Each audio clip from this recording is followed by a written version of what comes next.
Hello and welcome back to the NUFC Opinion Blog. Today I am joined by another Newcastle legend in Luke Edwards. Luke, how are you doing? Newcastle Legend. That's the way to win me over, isn't it? Well, this is how I've referred to all the other guests I've had on. Oh, all of them, right? Okay. Well, you've just undone all the good work there straight away. Sorry. I've referred to like George Culkin and all. They're all apparently Newcastle legends in my book. So Right, you're in with esteemed company. Put it that way. okay. Fine. Anyway, first question I have is what actually created your passion for writing and indeed journalism? Well, I was always good at writing. So you can go back to primary school probably. I was. It's just something that always came naturally, being able to write. I sometimes find it easier to write than talk, as my wife will testify. I was always I was football mad when I was younger. Absolutely football bonkers, like to kind of geek proportions. So I just loved football and reading about football, playing football. And then when I was about 15, 16, I probably realised that I wasn't going to make it as a professional footballer. And I can remember watching a Leyton Orient game with my mum and dad, and there were lights on at the back of one of the stands. And I remember asking them what is like why there lights there? Why is that bit of the stand different to the rest of it? And they said, oh, that's where the football journalists sit. I was a lot younger than 15, 16 then, I have to say, probably about 8 or 9. And something just sort of captured my imagination that you had this job where you were paid to watch football.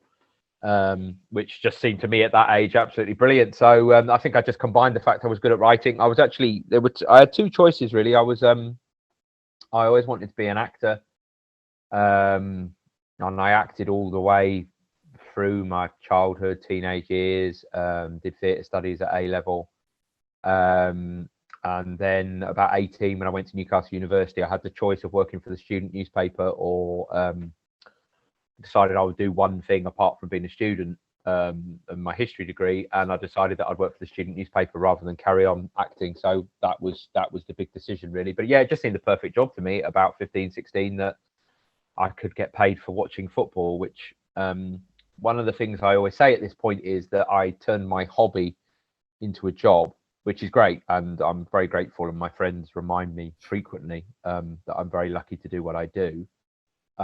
People who do proper jobs. But I lost my hobby.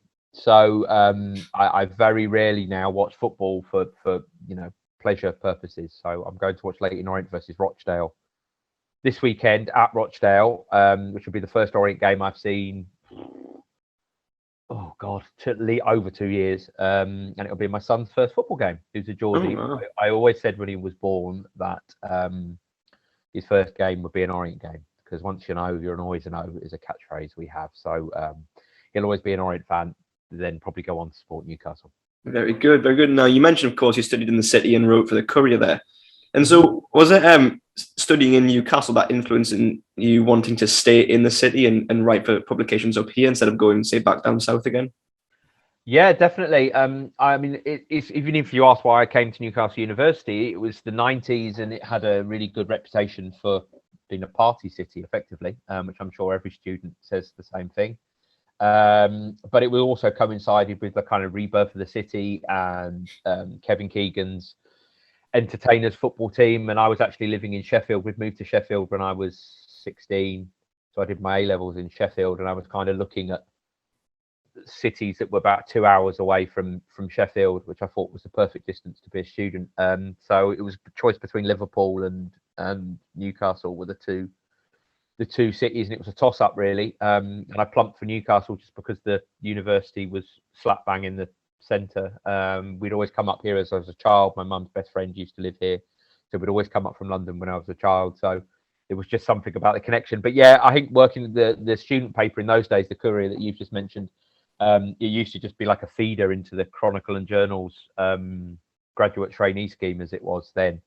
So I did work experience on the Journal when I was still a student, and then I did extended work experience on the Journal in the summer of '99. And then I went to Australia, but they offered me a job.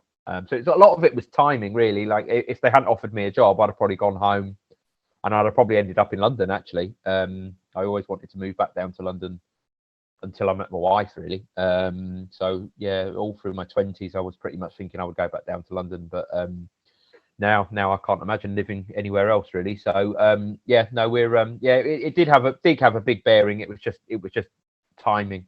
There was always timing. So I was on news, and then on the journal, and then a job on sport came up when I finished my indentures, which is when your trainee system period ends. And then I was offered a job on the Mirror. Just about 3 months after I met the woman who is now my wife. So if I decided to stay for her, really. Nice love story. Very nice. So I turned the job down on the Mirror. I think I was about 25, 26 then. And that was in London. And then, yeah, I ended up staying on the Journal for 11 years and then got the job on the Telegraph. Yeah, indeed. And of course, I did do my research, obviously. And so you were at NCJ Media and Journal, etc., from 2000 to 2011. So how was your time there? Was it enjoyable? Oh, I loved it. I can remember walking into the newsroom and it was just like a great buzz. It's just like, if you've always wanted to do something, it's completely different now. But I kind of caught the end of the golden period of journalism or newspaper journalism. 3 different newspapers in one building, all in different parts of the office. Huge buzz. There's an amazing social life. The company employed over 1,000 people. And I just felt like it was just one of the greatest. Certainly the first sort of 5 years were just amazing. Real eye opener. And then I loved it all. I started sport when Bobby Robson was manager. Bobby Robson had been one of my absolute heroes when I was growing up. The 86 World Cup, 90 World Cup, to him to be the first manager I got to know socially. After he'd left Newcastle, stayed in touch with him and got on with him really well by the end. One of my old school friends, Kieran Dyer, signed for Newcastle when I was at the Journal. So I had a probably 5 years of I was going out with the footballers a lot and got to know them all, and that was all great. But then we had all the European games, traveling around Europe, and I just love the Journal. I'm still very, very protective of the local media up here, because without the local media and without the Journal taking a chance on me, and without, as you just said there in your last question, without them giving me that opportunity straight from university, I would never have made Newcastle my home. I wouldn't have the family that I have now. I wouldn't have the wife that I have now.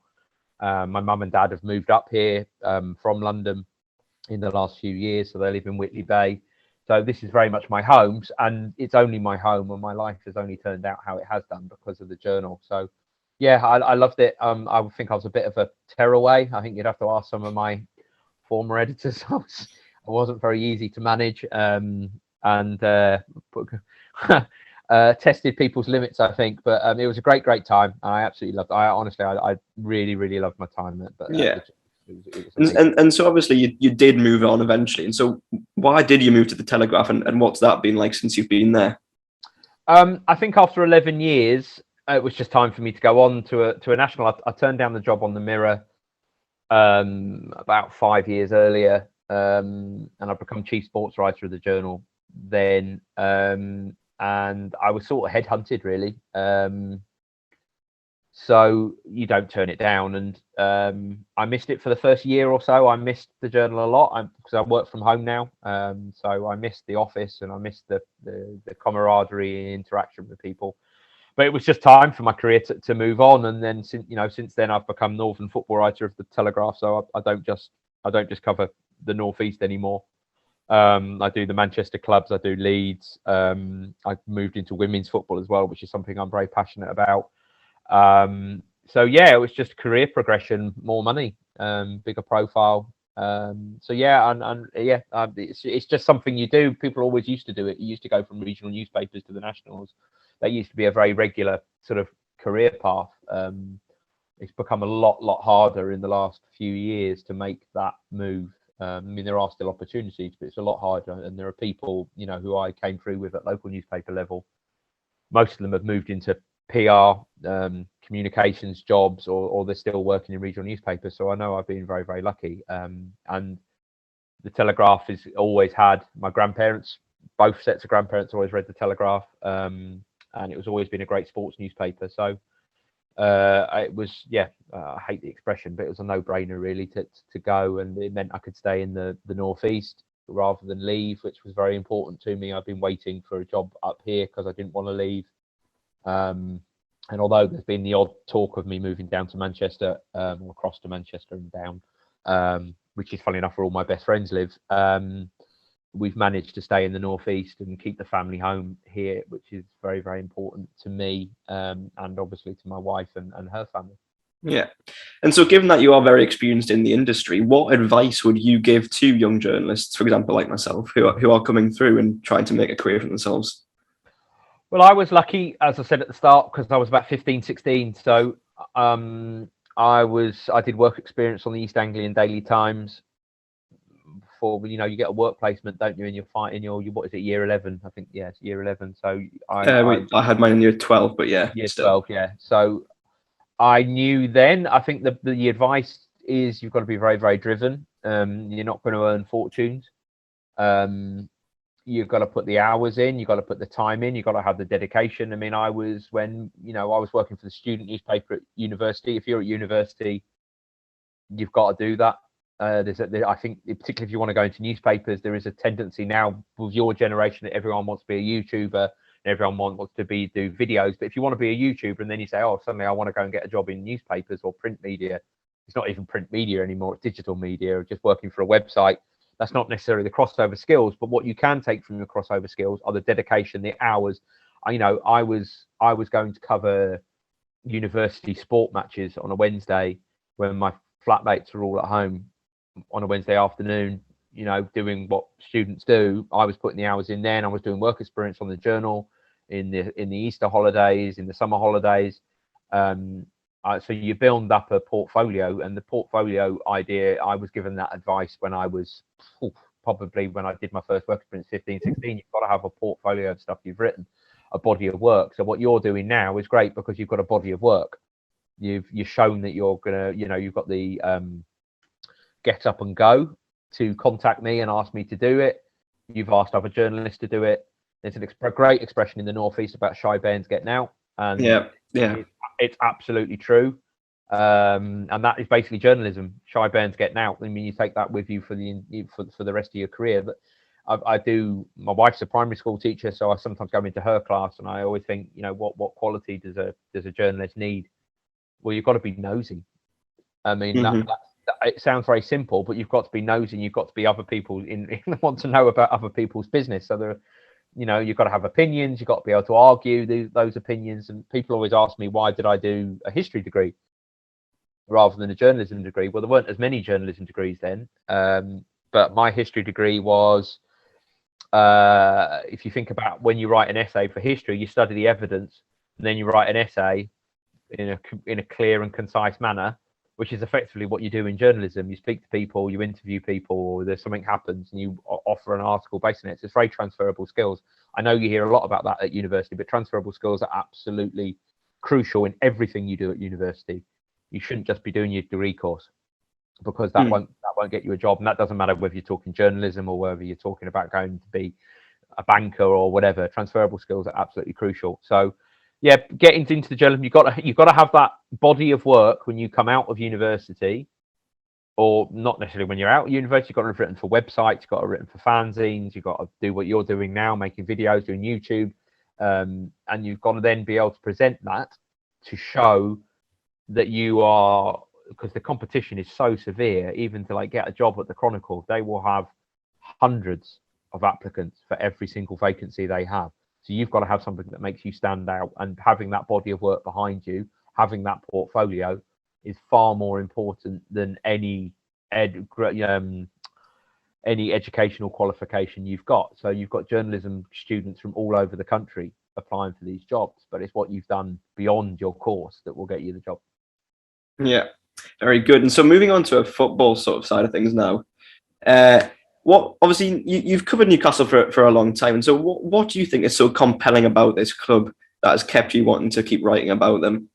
20 years. It was 20 years the start of this season. So yeah, it's a bit of a landmark. I'll tell you why I like it. And there's a story I tell about my two neighbours who were in their 70s. They're probably in their 80s now.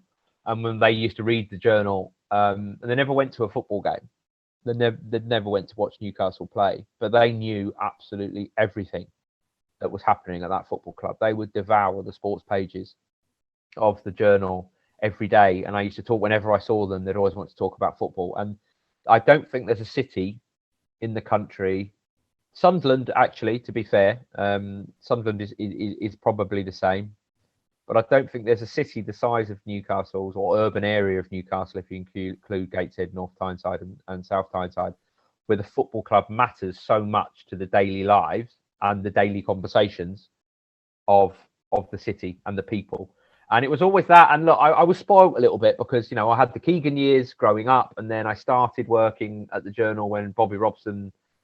I was in Australia when Bobby Robson was appointed, but I came back from Australia and he was manager, and it was all beginning to launch again. So it's always been for me a special football club because of what I've just said about its place in the city.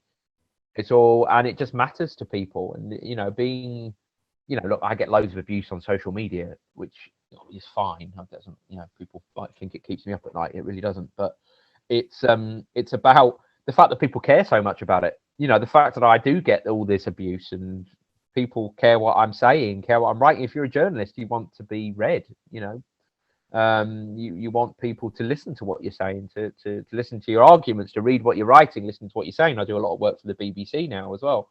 So that was, I think that really tapped into it. And I've always loved, I don't know what it is about the North East, and I'm going to say the whole of the North East. It's not just about Newcastle for me. I really miss covering Sunderland, actually, and Middlesbrough. But it's the people up here. I think they have a unique quality. My wife is half Norwegian, and I'm doing a lot of reading about Vikings at the moment, and it's a period of history. I'm a bit of a geek like that. I still read my history. And the Northeast has that, of probably all the areas in the UK, it has a really strong ancient Viking Norse presence here. And I think it is a unique part of the country, and I think the people are unique. And again, a bit of a cliche, but they work hard and play hard. And I was an absolute party animal when I was younger. Like, I was always out. People will tell you some stories about me turning up at, I can say it now because I was at the Journal, but I used to turn up at games having not been to bed. And the demolition derby, the 5-0 one, you should get Mark Douglas on to talk about what state I was in during that game. But look, I just loved it, and I love that. I love that kind of culture where people do play. I mean, I work extremely hard as well, but I like playing hard as well, and I like the fact that I remember being a student and looking at people on a Sunday night, and I would, like, me and my friends would be like, God, there's like people of all ages out. Like, there's people in the 50s and 60s out having a good time, and that, I don't know, it just tapped into me. And I think the people are warm. I think they're friendly. I think they don't suffer fools. It was a very strong left-wing area. I was very political when I was younger, and I still am to an extent. And I'm a member of the Labour Party, and there are certain values in the Northeast that tapped into my own. So I always say I'm kind of Southern in personality, but Northern in values. And having lived in Sheffield and been in Yorkshire, I was just very, very happy here. And covering the football club is just part of that. It's about part of the people and the passion that people have for life, not just for the football club, but for life up here. And it is, and I don't know whether it is to do with the fact that so many, you know, people from Scandinavia settled here. I suspect it is the accent. I've done loads of research on this. The accent is very Scandinavian. The words you can see where the words have morphed from Scandinavian. So maybe it's to do with the fact that I've like Vikings. I've married a half Norwegian woman, so maybe I just like the Vikings. That's what it is. Fair enough, yeah. And of course, in the last month, Newcastle was taken over, as we all know, made global news. Obviously, though, there are these burning questions that a lot of people ask about the human rights and obviously where the money comes from. And so, I know obviously you've had your fair share to say on that as well. And so, how do you respond to like these questions when they get asked? What's your view on it all? I think I'm instinctively uncomfortable with the state of Saudi Arabia owning a football club. We have to remember that the Saudi Arabian regime is one of the worst human rights record on the planet. They are not very nice people. And you can sit there and say by Western values, and you can throw that at me, but actually, when you're bombing civilians in a war, and you're suppressing all political opposition, you're imprisoning people and torturing people, for disagreeing with the ruling family or political dissent, the treatment of women. Now, a lot of these, I don't want to displace my Western value system onto a Muslim country, but it's a very authoritarian Muslim country. And that they have done some pretty awful things through the years, both domestically and abroad. Should a state be able to own a football club? No. But having said all that, and I've been absolutely consistent on this from day one, it is not football's place to police the countries that Britain does business with. Now, the British government is a military ally of Saudi Arabia. It sells them arms. The Saudi Arabian investment is all over the British economy, absolutely, or every level of the British and global economy. They are diversifying their economy away from fossil fuels, oil in particular, and they are investing all over the place. Now, what they are doing with Newcastle is slightly different, because Newcastle is a sports washing project. We've seen it with PSG and we've seen it with Manchester City. It is about cleansing all the things I said about the regime at the start. It's about watering that down, lessening the sort of impact of it.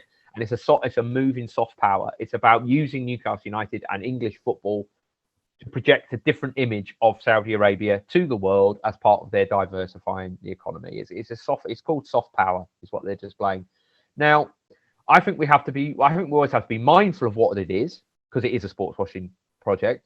But it is not the place of football to say, no, we're not going to do that, or Newcastle can't do that when Manchester City have had it and when PSG have had it. You can't just suddenly say, oh, it's not right for Newcastle. I'm uncomfortable with it, and I will constantly talk about everything I've just said there about Saudi Arabia and what I think of the regime. But I'm not going to sit there and say that's despicable that Newcastle have been taken over when they're UK allies. They invest everywhere in the UK economy. Football is just another business. It's just another business. They were perfectly entitled, once they cleared up the piracy issue, to invest in Newcastle. It wasn't the place for Newcastle fans to say, oh, no, we're not having this takeover because we're uncomfortable with who's buying it. They are 80% stakeholders. Make no mistake, they are in charge. PIF is not separate from the Saudi state by any logical, common sense view. The Crown Prince, who is the ruler of Saudi Arabia, is the chairman of PIF. But having said all that, it's happened. And whilst I report on all of these things, football, I write about a football team. I will continue to write about a football team first and foremost. But I will always have in the back of my mind about what this project is about and who the owners are and what they do. So I was a bit uncomfortable, for example, with the tweet supporting the gay footballer who came out from the Newcastle United official account. Right message to portray. Absolutely, 100%. But when you know that homosexuality is illegal in Saudi Arabia, and that you can be imprisoned for being gay, or stoned for being gay, or physically harmed for being gay, you have to kind of raise that side of it, as well as saying, yes, okay, great, I'm pleased Newcastle United have done that, and it was the right message. But the owners don't agree with that. That message would not have been tweeted by the Public Investment Fund of Saudi Arabia. That would not have gone out on their social media channels. They wouldn't have said that, because that's not what they believe in Saudi Arabia. So I think we have to highlight those things and just constantly have a conversation. The problem we have now, particularly on Twitter and social media, but in the world in general, is we have to have a conversation. You don't have to agree with what I'm saying, but I'd at least like people to listen to what I'm saying.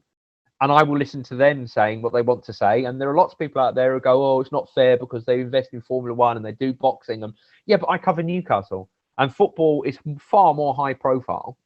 It's the most high profile investment in terms of eyes on it anywhere in the world. Billions of people watch Premier League football.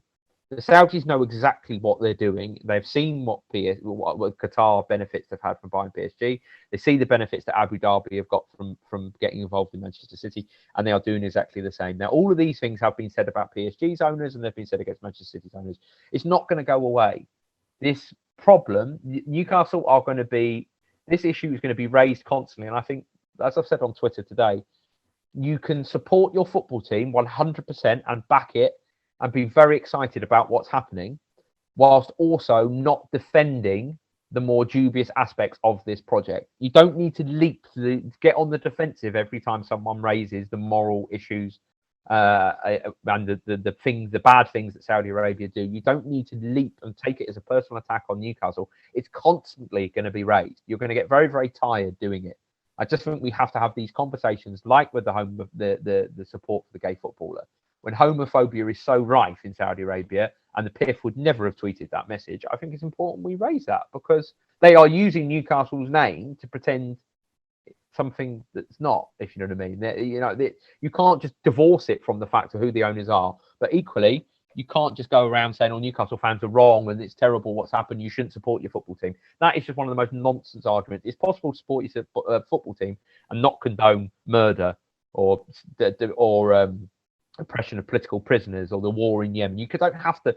You can be both. You can condone those things and carry on supporting Newcastle United. But when someone like me raises this issue, don't just shout them down, or anyone else raises this issue, don't just shout them down in loyalty to your football team, because it's about a wider aspect of that. It's about Saudi Arabia. It's not about Newcastle United necessarily.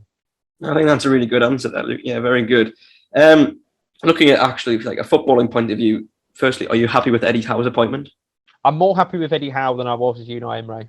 I think Unai Emery, and having conversations with people in the consortium and people around it, I think they were slightly blinded by Unai Emery's name, his CV, the clubs he's managed, the trophies he's won.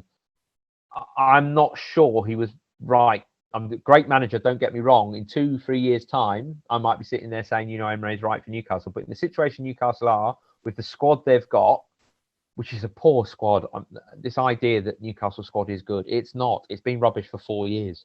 The fact you've got the core squad from 2016 are still playing. 6 of the team who came up from the Championship started against Brighton, plus Wilson and St Maximin, effectively. It's a poor squad, and they needed someone who knew this new English football. Didn't necessarily need to have been in a relegation battle, but knew English football and knew the transfer market and who would be available. They needed a coach who could communicate really well. And Emery's time at Arsenal told us that, yes, he had a basic command of the English language, and he's a very, very good manager. Don't get me wrong. Brilliant manager, great CV. Would have been a good appointment, but I think it was more risky. I do think it was more risky. I think this is actually a safer option, because I'm more confident in Howe keeping Newcastle up than I am Emery. I'm more confident Howe will know what players are needed in January and who they can get than Unai Emery would have been. And I just think it fits. It's a better fit for me. And I think for where Newcastle are in their sort of rebuild and rejuvenation, I think Eddie Howe's the better manager to take the club. He may take them back into the top 6. He may be brilliant. We don't know. But I just think for where they are now, to stabilise and put those first building blocks in place to improve, I think he's the right man. I'm very excited about it. I mean, the hard work starts now. I mean, we talk about I couldn't care less. Brings on to my next question very neatly, which is, in your opinion, will Eddie Howe keep Newcastle up? I think it's touch and go. I think a lot of it will depend. I think a lot of it will depend on the next month, because of the games. What they got: Brentford, Arsenal, Norwich, and Burnley. Yeah. Now you take 9 points from that. Yeah, I think he'll keep them up. I think he'll keep them up, because you're not going to be cut adrift. And as long as Newcastle are in touching distance, and I put touching distance at 6-7 points adrift, I think they're still in touching distance. If they can get to January with that sort of gap, or better, or be even shorter, to win some of those. The fixture list in December is horrendous, though. Yeah. But you can pick up a win there. You can get a couple of points here and there. Let's not write it off. But I think we'll know more at the end of November, because if they start getting to 12 points adrift, 15 points adrift in January, which is feasible with the run they've got, if they don't win these next few games in November, I don't care who you bring in January, and I think it'll make it incredibly hard to bring players in January if you're that far adrift. So the next 6 weeks will probably make or break the season, I think, even before they get to January, which is why Eddie Howe's saying, please don't link too many players. It's about the players I've got now. These players are a bottom 6, bottom 7 Premier League squad. That's what they are. I'd have said that whoever the manager was and what he inherits. With injuries, they're a bottom 3, bottom 4 squad. So he's got a big job on his hand, but they've got a manager who will drill into them on the training ground. I think he will improve them on the training ground. But I think we'll know more. We'll know more by the end of November. I'm not even going to talk about this now. I think by the end of November, if they've picked up 3 wins out the next 4, I think they're staying up. Yeah, very good, very good. Moving back to the ownership slightly, obviously Amanda Staveley is targeted, say, in fact, 10 years to win the Premier League, which is it's big ambition. And so, in your opinion, what would you deem to be a successful ownership period for this consortium in, say, the next 10 years' time? Well, within 10 years, you would like to think they'll be in the Champions League for sure. I mean, that goes without saying. I think if they're just another Everton or Villa, it's better than it is now, but that's not success for this ownership group. You don't make the hoo-ha that they've done, and you don't say the things that Amanda Staveley did if you're going to be happy finishing 10th. I mean, they finished, I know it didn't happen very often, but they were capable of finishing 10th under Mike Ashley. Very rarely. But no, so they've talked the talk, the new owners. The proof is in the pudding. 5 years, they've got to be, certainly they've got to be finishing the top 10 every year, you would say, and probably have qualified for Europe at least once in the next 5 years. But we will see. Everton have shown you can spend a lot of money and get it wrong. You can have a wage bill that's over 90% of turnover, as Everton have got, and it still go wrong, and you still get nowhere near Europe. So Europe, I think they've looked to at least qualified once for Europe within, in the next 5 years, and then in the next 10, you'd hope they'd have won a trophy of some way, shape, or form, and got into the Champions League. I think that we have to judge them like that. We have to. Amanda Staveley has said she wants to win I don't see them winning the Premier League within 5 years. I think she was stupid to say that, to be quite honest. I think 10 years, fair enough. But it's not as easy to do what Manchester City and Chelsea did anymore. They were both starting from a higher base. They weren't second from bottom when the takeovers went through. They didn't have as bad a squad as Newcastle have got now when the takeover happened. And there are also now Chelsea and Manchester City ahead of Newcastle. It's not like you're just trying to break ahead of Arsenal, Tottenham, Man U and Liverpool anymore. There's more clubs, and it will be harder for Newcastle to get the elite players that were easier and more readily available for Chelsea and Manchester City when their takeover happens. So I think we're going to have to be patient, but anything's better than the last 14 years, isn't it? So, I mean, that's what's exciting. Yeah, and that's comes next, it's better. Yes. That's the most important thing. Yes, and that is a fantastic way to sum up the interview. So, Luke, thank you very much for joining. No problem, Daniel. No problem at all. Good luck with everything. Well, I'll have a quick chat to you after we've ended the recording here, but still, thank you all very much for watching, and how are the lads?